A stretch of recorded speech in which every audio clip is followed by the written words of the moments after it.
So I was dating a privately educated girl recently, and it was weird for me because I went to a sort of school that managed to produce more babies than A-stars, which I think is particularly impressive when you don't have a sixth form, right? I'm just putting it out there. I think that's good going. But it was weird because we go on holiday to France, and she'd be there speaking the language fluently, and I'd be next to her, desperately hoping that someone will ask what's in my pencil case. Genuinely, the only thing I really remember from French is the fact that we got rid of 6 French teachers in 2 years. So we had our own Henry VIII style rhyme for the teachers, which was mental breakdown, retired, let go, mental breakdown, retired, pedo.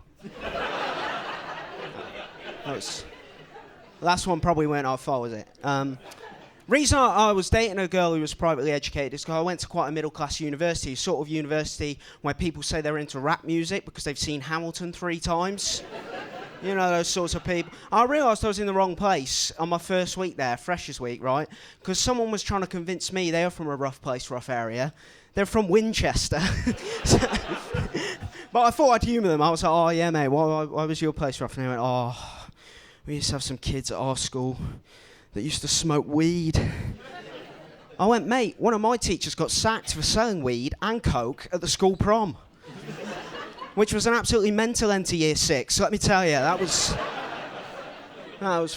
fucking mad. I want to address something, which is my name. I'm called Felix, which means I enter every conversation in my life knowing that someone's going to reference that fucking cat food brand. And it gets quite annoying. I met someone for the first time this week. I said my name's Felix, and they went, like the cat. And I just shut them down. I was like, listen, mate, I've heard that every day since I was about 4 years old. So you've got the originality of a fucking toddler, right? Which pretty much ended my job interview. Very, very annoying. I want to address something else, which is that people say that I look like the sort of guy that rushes home every night to watch every episode of Love Island. It's annoying that they know. But I think Love Island has got a lot more respect from me these days because this year I became aware of a show called Too Hot to Handle. Do we know Too Hot to Handle? We know it's got the lowest IQ in the room now there. That's good. If you don't know Too Hot to Handle, this show is absolutely fucking mental, okay? It's basically Love Island if it was produced by Hugh Hefner, okay? The premise of this show is that a load of candidates get taken to a villa, apparently against their will, and then the whole show is just tempting them into having sex, right? So they have to do, like, horny challenges with each other. There's rooms with, like, bondage gear, sex slogans all over the wall. Who do they invite on this show? Self-confessed sex addicts. You would not do this with any other addiction, would you?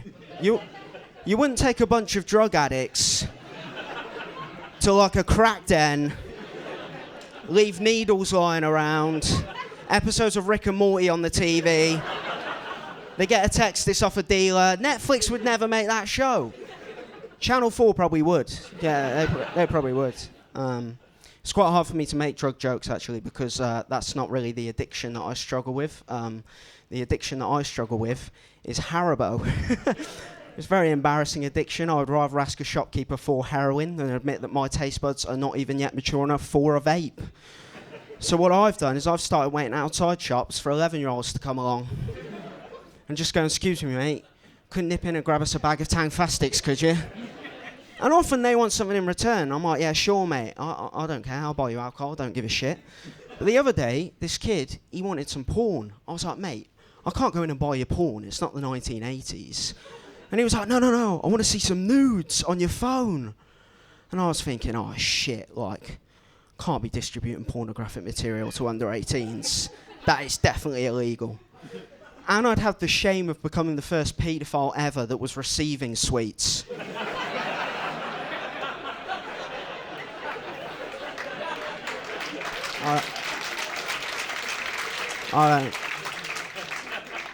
I really don't want that. I had a bit of a shit weekend actually this weekend because I got invited to Luton, right, for a house party, right. It's a bad start anyway, but it got even worse when we got there because the person who was hosting the party went, oh no, it's not a house party anymore. We're gonna go out.